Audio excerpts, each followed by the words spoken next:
সাথী সভাপতি, মঞ্চে উপস্থিত এই জেলার ছাত্র নেতৃত্ব, উপস্থিত রয়েছে প্রণয়, উপস্থিত রয়েছে সর্বভারতীয় নেতৃত্ব, ক্রান্তি সহ বাকিরা। আমার আগের বক্তারা মোটামুটি সব কথাই আমাদের বলে দিয়েছে। আমরা অনেকেই আজকে এখানে এসেছিলাম ক্রান্তির কথা শুনতে। আমি ব্যক্তিগতভাবে ক্রান্তির কথা শুনতে চেয়েছিলাম, কারণ একটা সময়, যে সময় রাজ্যের সরকার, কেন্দ্রের সরকার প্রতিদিন মেয়েদের কোথায় থাকা উচিত, প্রতিদিন মেয়েদের জায়গা কোনখানে, প্রতিদিন মেয়েদের জন্য নতুন লক্ষণ রেখা টেনে দিচ্ছেন, সেখানে ক্রান্তি কুমারীরা প্রমাণ করেন যে মেয়েদের সবচেয়ে ভালো জায়গা বিপ্লবে, মেয়েদের সবচেয়ে ভালো জায়গা বিদ্রোহে, মেয়েদের সবচেয়ে ভালো জায়গা আন্দোলন করতে গিয়ে জেল কুঠুরির ভিতরে। ক্রান্তিরা প্রমাণ করেন। ক্রান্তি নামের বাংলা শব্দ হলো বিপ্লব। ওর নামের সদার্থক বা ওর নামের যে সার্থকতা, সেই সার্থকতা বজায় রেখেছে। এখন ক্রান্তি কুমারীদের জেলে যেতে হয় কেন? ক্রান্তি চুরি করেছিল, ডাকাতি করেছিল, ক্রান্তির বয়ফ্রেন্ড বা গার্লফ্রেন্ডের খাটের তলায় কোটি কোটি টাকা পাওয়া গেছিল,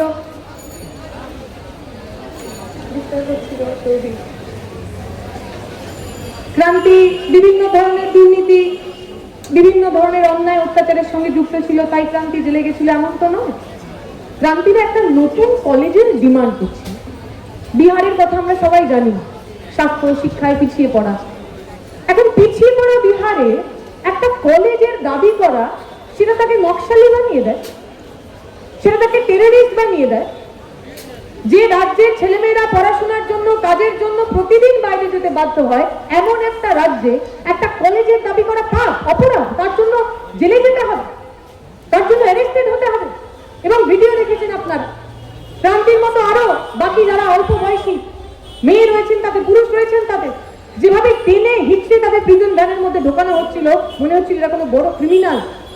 আমার দেশের যারা বড় ক্রিমিনাল, যাদের নামের বিরুদ্ধে নানা ধরনের অপরাধ লেখা আছে, তারা পার্লামেন্ট আলো করে বসে থাকেন। আর আমার দেশের, আমার রাজ্যের যে সমস্ত ছেলেমেয়েরা স্বপ্ন দেখে, যারা অন্যায় অত্যাচারের বিরুদ্ধে আজাদির কথা বলেন, মুক্তির কথা বলেন, তাদের কালকুঠুরির মধ্যে জায়গা হয়। স্বৈরতন্ত্র, সাম্রাজ্যবাদীরা যারা উপনিবেশ বানান, তারা সবসময় এটা মনে করেন বিদ্রোহীদের, বিপ্লবীদের যদি জেলের মধ্যে ঢুকিয়ে দেওয়া যায় তাহলে হয়তো বিপ্লব থেমে যায়। ওনারা জানেন না সারা বিশ্বের বিপ্লবী আন্দোলনের ইতিহাস ওই খানিকটা শ্রীকৃষ্ণের জন্মের মতো। যেমন শ্রীকৃষ্ণ জেলের কুঠুরিতে জন্মেছিলেন, ঠিক সেভাবেই লাল ঝান্ডা কমিউনিজম জেলের কুঠুরির মধ্যে জন্ম নেয়, আর জন্মে থেকে সে সারা দেশে, সারা বিশ্বে একটা স্ফুলিঙ্গের মতো, আগুনের মতো ছড়িয়ে পড়ে।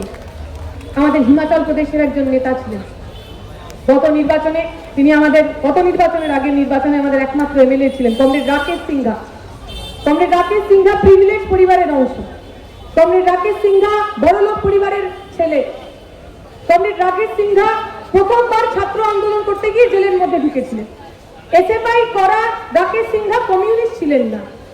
এসএফআই করা রাকেশ সিংহাই ক্রান্তির মতোই একটা সাধারণ ছেলে, অথবা এই জেনজির মিছিলে হাতে একটা সাধারণ ছেলে ছিলেন, যিনি শিক্ষার পরিবর্তন চাইতেন, যিনি সবার জন্য সমান অধিকার চাইতেন। ওই জেলে যাওয়ার পর কমরেড রাকেশ সিংহা তার বক্তৃতায় বলেন, ওই জেল থেকে তিনি কমিউনিজমের পাঠ করেছেন। আমি আর ঠাকুরদার গল্প শুনেছি, রিফিউজি আন্দোলন করতে গিয়ে জেলে গেছিলেন, কমিউনিজম কি জানতেন না, 16 বছর বয়স ছিল তখন। ওই জেলের মধ্যে বসে তিনি কমিউনিজম কি, বামপন্থা কি, তার পাঠ শিখেছিলেন।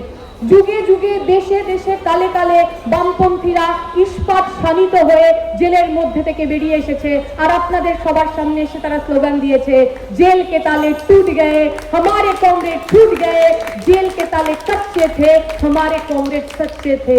सच्चा कॉमरेड কে? सच्चा कम्युनिस्ट কিরকম করে হতে হয় তার বই আছে, सच्चा কমরেডের বই এখনো লেখা হয়নি। আসলে তার জন্য বই লেখার প্রয়োজন পড়ে না। রাস্তাঘাটে আন্দোলনে লড়াই করতে করতে আমরা সচ্চা কমরেড হতে শিখি। ওই জেনজি আন্দোলনে একটি ছোট্ট বাচ্চা মেয়ে তার দুবলা পাতলা শরীর দিয়ে যখন পাশের ছেলেটাকে মেয়েটাকে আটকে নিচ্ছে, ও সচ্চা কমরেড হচ্ছে। যে সাধারণ ছেলেটি পুলিশের প্রিজন ভ্যানের ওই দরজাটা খুলে দিচ্ছে যাতে ছেলেমেয়েরা বাইরে আসতে পারে, সে সচ্চা কমরেড হচ্ছে। যে মেয়েটি 20 দিন ধরে অনশন করলো সে সাচ্চা কমরেড। আর ওই মেয়েটির পাশে যে ভারতের ছাত্র ফেডারেশনের হাজার হাজার সাধারণ কর্মীরা প্রতিদিন ওই যন্তর মন্তরকে মুখর করে তুললো নিজের স্লোগানে, তারা সাচ্চা কমরেড, সাচ্চা কমরেড, কমরেডশিপ প্রতিদিনের বন্ধুত্বে, প্রতিদিনের ভালোবাসায়, প্রতিদিনের সহমর্মিতায় তৈরি হয়। বৃষ্টি পড়ছে, আমি আমার ভাষণ লম্বা করব না, কিন্তু এটা দেখে ভালো লাগলো। তৃণমূল বিজেপির এখনই যদি এইটা লাগবে না এইটা যদি মিটিং হতো, আমরা দেখতাম বৃষ্টি হওয়ার সঙ্গে সঙ্গেই তার আশেপাশে কোনো একটা শেডে আশ্রয় নিতেন। আমার যে ছাত্ররা সামনে বসে রয়েছে তাদের সেই শেডের খুব একটা ইচ্ছা নেই, কারণ আমরা যে রাজনীতি করতে এসেছি আমরা জানি যত বৃষ্টি, যত ঝড়, যতই প্রতিকূলতার পরিস্থিতি হোক না কেন, আমাদের ঝান্ডা বদল হয় না, আমাদের ছাতা বদল হয় না।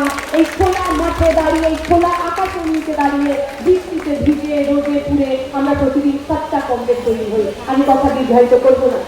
আজকের দিনে আমরা যখন আজাদি উইকের কথা বলছি, আজকে আমরা যখন আজাদির স্লোগান দিচ্ছি, বিজেপির সরকার আমাকে সব বন্ধুরা জিজ্ঞেস করেছিল, মিডিয়ার বন্ধুরা, जब आप लोग आजादी के बारे में बोलते हैं भाजपा को बहुत परेशानी होता है।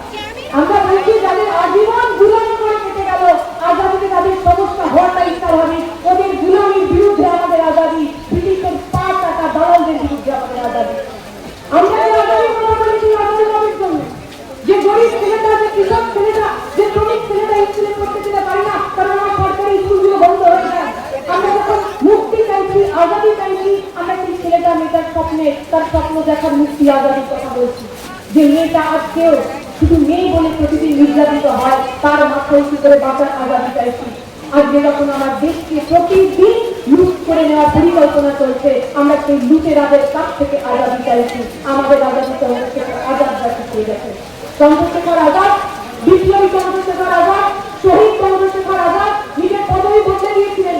পদবীর পরিবর্তে আজাদ লিখেছিলেন, কারণ তিনি মনে করতেন জাত ধর্ম থেকে মুক্তি না পেলে আসলে কেউ আজাদ হতে পারে না।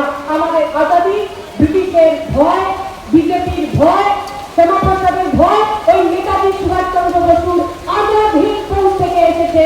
আমাদের আজাদি নেতাজির আজাদি। যে কথা বলে শেষ করব, নেতাজি সুভাষচন্দ্র বসুর আজাদ হিন্দ ফৌজ তিনটে শব্দের কথা বলতেন: ইত্তেফাক, ইসমত আর কুরবানি। ইত্তেফাক মানে ইউনিটি। এই যে আমরা যারা সামনে বসে আছি, একে অপরের হাত ধরাধরি করে এই unity of people. The second is Ismat. Ismat মানে বিশ্বাস, আমার দেশের সংবিধানে বিশ্বাস, আমার দেশের ভালোবাসায় বিশ্বাস, আর একদম শেষে কুরবানি বা স্যাক্রিফাইস। 19 বছরের যে ছেলেটি দিল্লিতে আন্দোলন করতে গিয়ে চোখে গুলি খেলে অন্ধ হয়ে গেলেন, 40 দিন ধরে জেল কাটিয়ে এলো যে ক্রান্তি কুমারী, আমার রাজ্যের সুদীপ্ত গুপ্তরা, তিলক টুডুরা যে পথ দেখিয়ে গেছেন, সেই কুরবানির পথ, আত্মত্যাগের পথ, দেশকে আজাদ করার জন্য, দেশকে স্বাধীন করার জন্য যে স্লোগান আমরা দিই, कल लड़ेंगे गोरों से, आज लड़ेंगे चोरों से।